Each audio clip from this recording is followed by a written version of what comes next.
तब से सुखदेव जी महाराज कहते हैं कि राजन, एक सत्राजित नाम का राजा था। वह सूर्य भगवान का परम उपासक था।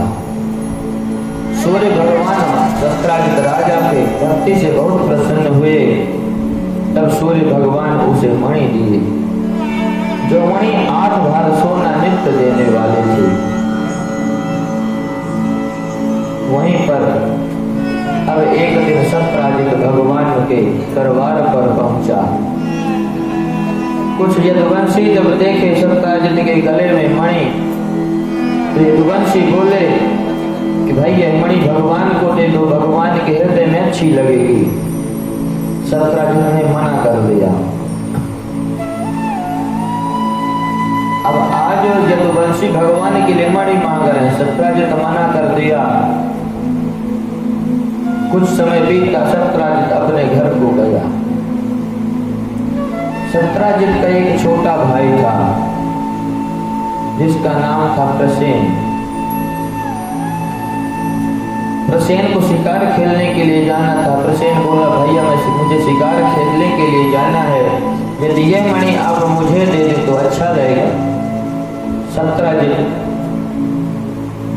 वह मणि अपने छोटे भाई प्रसेन को दे दिए। आज प्रसेन उस मणि को पहन करके शिकार खेलने के लिए जाता है। रास्ते में प्रसेन को एक शेर मिला। शेर प्रसेन का वध कर दिया। आज प्रसेन शेर के हाथों मारा गया। सत्राजित का भाई प्रसेन जब वापस लौट करके घर नहीं आया, शाम को तब खोज शुरू हुई। और जब शेर मणि लेकर के जा रहा था, तब जामवंत जी की नजर पड़ी उस शेर पर। जामवंत जी उस शेर को मार करके मणि ले गए और अपनी बेटी जाम्बवती को दे दिए। इधर जब सत्राजित का भाई वापस नहीं आया, तब खोज शुरू हुई। सैनिक गए प्रसेन की खोज पर, जा करके देखे तो वहां प्रसेन मरा पड़ा हुआ था। अब आज प्रसेन वो सत्राजित एक दिन बैठा था अपने घर पर। सत्राजित की पत्नी बैठी थी। प्रसेन की चर्चा चलने लगी तो सत्राजित कहता है कि देवी, मुझे तो ऐसा लगता है कि हो ना हो भगवान कृष्ण ने प्रसेन की हत्या करवा दिया। क्योंकि जब मैं भगवान की सभा में गया था, तब कुछ यदुवंशी बोल रहे थे कि यह मणि मुझे दे दो, लेकिन देवी तुम किसी से कहना नहीं। मुझे ऐसा लगता है कि कृष्ण ने मेरे भाई की हत्या करवा दिया उस मणि के लिए। अब यदि एक मैया के कान में पड़ जाए और कोई ये बोल दे कि किसी से कहना नहीं, तो दूसरे से जरूर बताएगी। तो उसकी पत्नी एक दिन किसी काम से नगर में गई, अपनी सहेली के पास बैठी हुई थी। बोली, तुम किसी से कहना नहीं, हमारे पति बोल रहे थे कि लगता है प्रसेन की हत्या मणि के लिए श्री कृष्ण करवा दे। इस तरह से एक एक कान से दूसरे कान, दूसरे तीसरे करते करते पूरी हवा फैल गई कि मणि के लिए श्री कृष्ण प्रसेन की हत्या करवा दिए। अब सारी प्रजा के लोग कहने लगे कि कृष्ण पहले भी चोर था और आज भी चोरी करता है। बचपन में माखन चोरी करता था और बड़े बड़े हीरे जवाहरात मोती मणि चुराने लगा। जब भगवान के कानों में यह बात पड़ी, भगवान बोले, भाई ये तो हमें कलंक लग रहा है। आज जब भगवान को उस मणि का कलंक लगा, तो भगवान सोचने लगे कि मैं इस मणि को खोज करके सत्राजित के हाथ में दूंगा, तभी यह कलंक मेरे माथे से दूर होगा। भगवान कुछ सैनिकों को लेकर के उस मणि की खोज में चल दिए। जंगल में इधर उधर ढूंढ रहे हैं कि अचानक एक जगह शेर मरा हुआ पड़ा था और और सत्राजित का भाई प्रसेन भी वहीं पर मारा पड़ा हुआ था। जब दोनों वहां मरे मिले और वहां से भालू के पैरों के निशान दिखाई दिए, उन्हें पैरों के निशानों को देखते हुए भगवान चल दिए। वह पैरों के निशान जाकर के गुफा में समाप्त होते हैं। भगवान उस गुफा में घुसने लगे। जो भगवान के साथ और लोग थे बोले आप लोग यहीं पर रुको, मैं अंदर जाता हूँ, देख के आता हूँ। भगवान के सारे सैनिक वहीं पर खड़े हो गए और भगवान गए। वहां जामवंत जी रहा करते थे।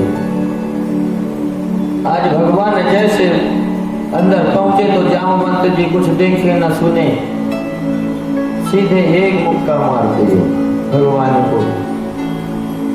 भगवान बोले भाई ये भी कोई बात होती है कि कोई आवे और ना भाल लिया ना चाल लिया, कोई कहां से आवे सीधे आके एक मुक्का मार दो। वहीं पर जाम्बवती उस मणि को लेकर के खेल रही थी। भगवान बोले भाई हम मणि लेने के लिए आए।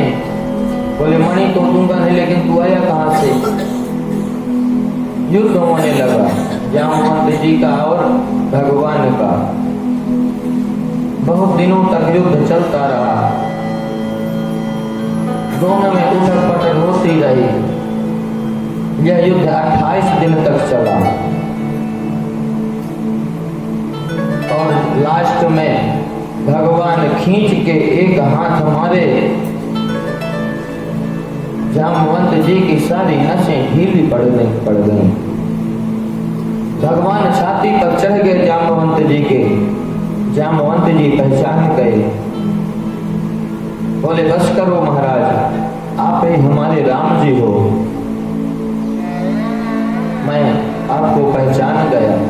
जब राम और रावण का युद्ध हुआ था और युद्ध समाप्त हुआ, सारे योद्धा अयोध्या पहुंचे। वहां पर सबकी प्रशंसा की जा रही थी। जामवंत जी दूर खड़े थे। तब राम जी जामवंत जी को बुलाए और पूछे कि महाराज आप दूर क्यों खड़े हुए हैं? बोले भाई आप सब लोग योद्धाओं की प्रशंसा करते हैं और हमारे हाथ में तो खुजली चल रही थी। तब बोले कि मेरी तो इच्छा है कि हमारी और आपकी यहीं पर दो हाथ हो जाए। तब राम भगवान कहते हैं कि मैं तो यहाँ मर्यादा पुरुषोत्तम के रूप में अवतार लिया हूँ, लेकिन जब अगली बार आऊंगा कृष्ण के रूप में तब आपकी इच्छा पूरी करूंगा। आज जामवंत जी आज भगवान की प्रतीक्षा कर रहे हैं और जो भी आता है उससे पहले उठा के पटक देते हैं। उसके बाद पूछते हैं कि आप कौन? इसके बाद भगवान सारा वृत्तांत बताए कि हमारे माथे पर कलंक लगा हुआ है, कोई मणि चोरी करके ले गया था और यह मणि जामवंती लिए, इसलिए यह मणि लेने के लिए हम आए हैं। जामवंत जी बोले कि प्रभु यह मणि तो मैं अपने बेटी को दे दिया हूँ और जो धन एक बार बेटी को दे दिया जाए उस धन को फिर वापस नहीं लेना चाहिए। भगवान बोले भैया तो मणि लेने के लिए आए हैं। जामवंत जी बोले कि प्रभु एक और उपाय है, मैं जामवती का विवाह आपके साथ कर दूं और इस मणि को दहेज के रूप में दे दूं। भगवान बोले आपको जो करना सो करो, लेकिन हमें तो मणि चाहिए। आज जामवंती का विवाह भगवान कृष्ण से कर दिए और मणि को दहेज के रूप में दे दिए। यह भगवान का दूसरा विवाह हुआ।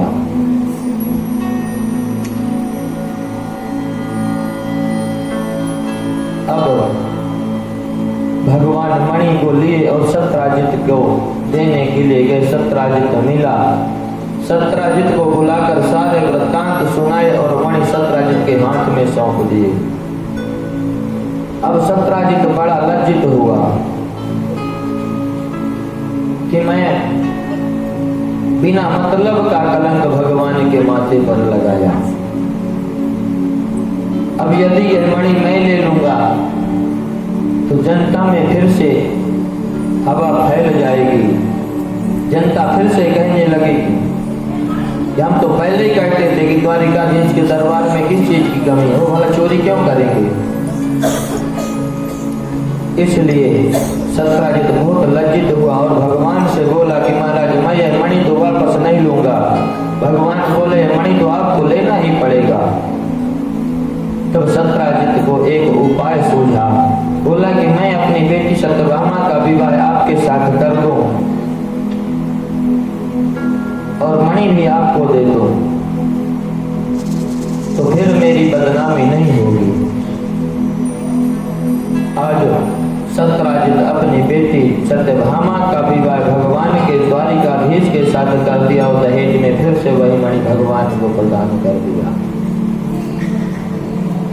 भगवान बोले भाई मणि तो हम लेंगे नहीं, विवाह तुम भले कर दिए हो, यदि मणि ले लिए तो फिर से प्रजा में हवा फैल जाएगी भाई भगवान मणि के लिए विवाह भी कर लिए। सत्राजित बोला कि मैं तो संकल्प ले चुका हूं कि मणि मैं अपनी बेटी को ही दूंगा, इसलिए मणि प्रभु आप अपने पास रहिए। भगवान बोले एक काम करो, मणि तो तुम्हारे घर पर ही रहेगी लेकिन उस पर अधिकार हमारा होगा। इससे जो 8 बार सोना प्रतिदिन निकलेगा वह हमारे घर भेजते रहना।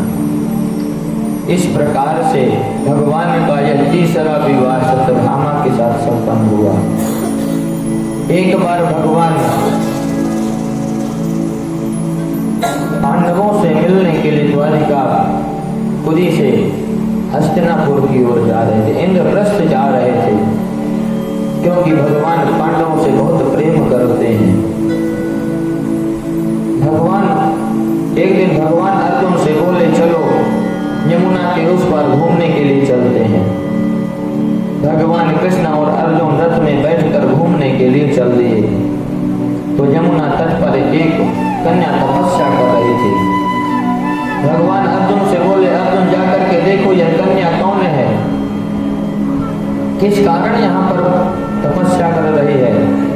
अर्जुन जाकर के उस कन्या से पूछे तो वह कन्या बोलती अपना परिचय देती है कि अहम देवस्य सवितुर्दुहिता पतिमिच्छति विष्णुं वरेण्यं वरदं तपः परममास्थिता।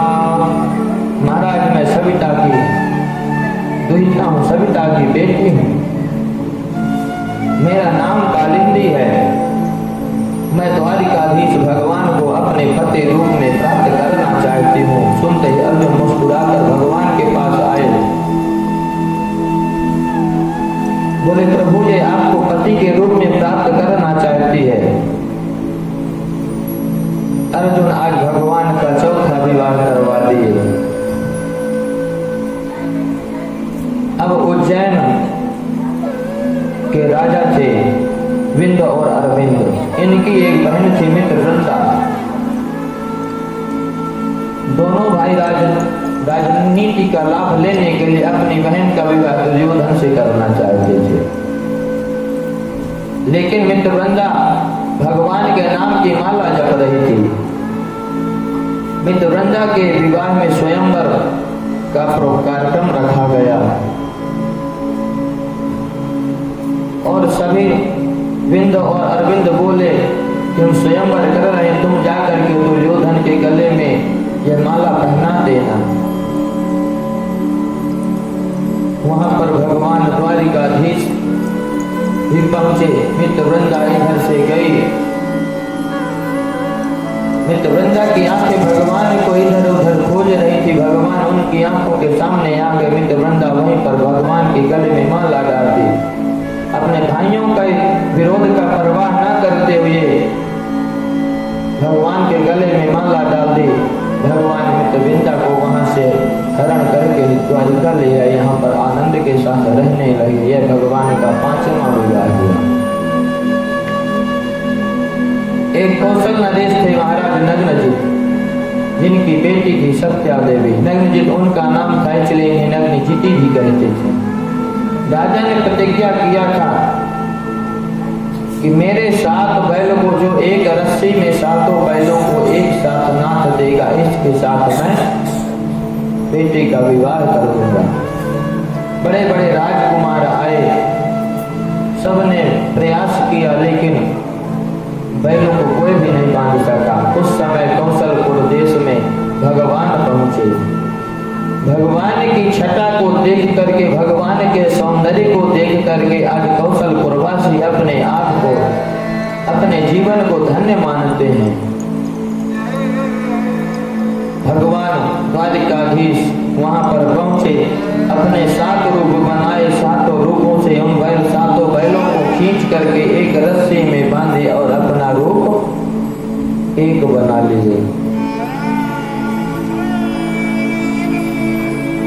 सत्या ने प्रसन्नता पूर्वक आकर भगवान के गले में माला पहना दी। जब अन्य राजाओं ने इसका विरोध किया तो अर्जुन ने समस्त राजाओं को मार करके भगा दिया वहां से। यह भगवान का 6वां विवाह होगा। एक वसुदेव जी की छोटी बहन थी श्रुतकीर्ति, ये भगवान की बुआ जी लगती थी। श्रुतकीर्ति श्री कृष्ण से बड़ा स्नेह करती थी। उन्होंने अपनी बेटी भद्रा का विवाह भगवान के साथ कर दिया। यह भगवान का 7वां विवाह हुआ। एक बार भगवान ने ऊपर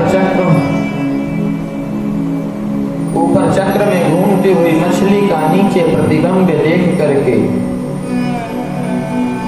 उस मछली का भेदन किए थे।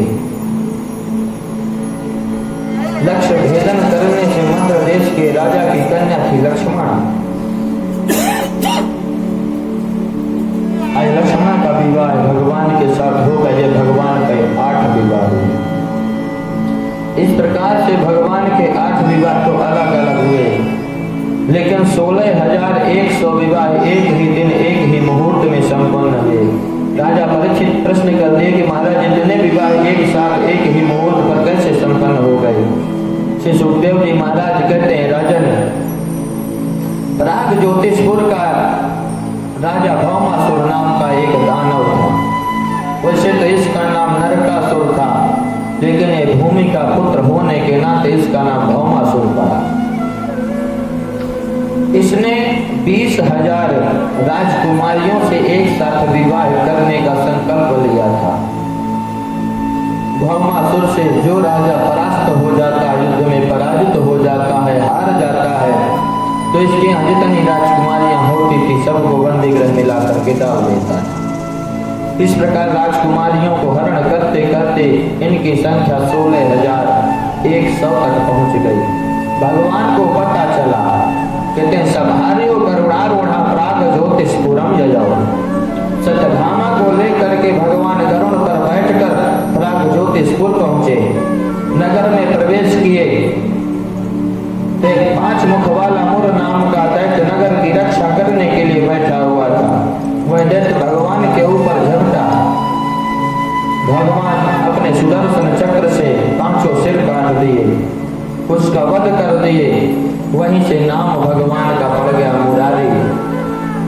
आज मुर नाम के दैत्य का वध करने के कारण भगवान का नाम मुरारी पड़ गया। बोले मुरारी भगवान की। भौमासुर की बहुत बड़ी सेना थी। भौमासुर की सेना के सहित भौमासुर का भगवान संहार कर दिए। तब पृथ्वी माता प्रकट होकर के भगवान की बड़ी सुंदर स्तुति की और भगवान बंदी गृह में जाकर के राजकन्याओं को बंधन मुक्त की। राजकुमारियां प्रसन्न हो गई, प्रभु को प्रणाम करके बोली, सरकार, आपने इस बंदी गृह की, इस जेल खाने की 4 दीवारों से तो हमें मुक्त कर दिए, लेकिन अब हम कहाँ जाएंगे? अब हमें कौन स्वीकार करेगा?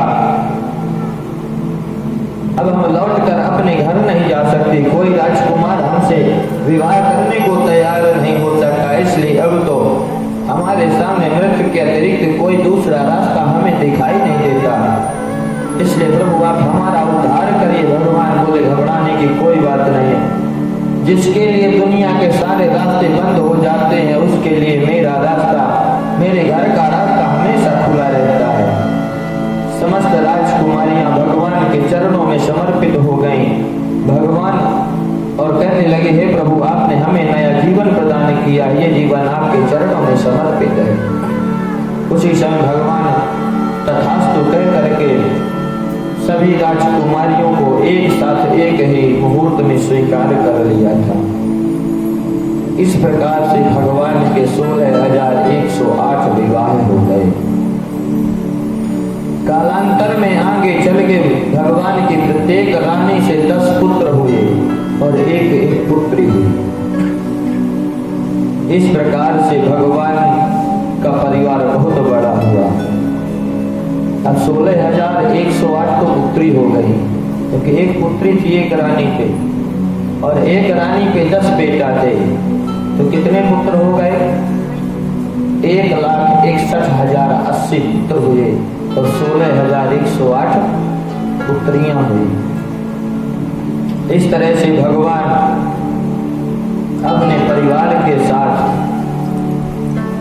खुश रहते थे, आनंद के साथ रहते थे। आजकल देखा जाए तो हमारे परिवार में 2-4 लोग होते हैं और खटपट बनी रहती है। भगवान इतने बड़े परिवार में वो भी सदैव प्रसन्न अवस्था में रहते थे, प्रसन्न मुद्रा में रहते थे। अब किस प्रकार से प्रसन्न रहते थे?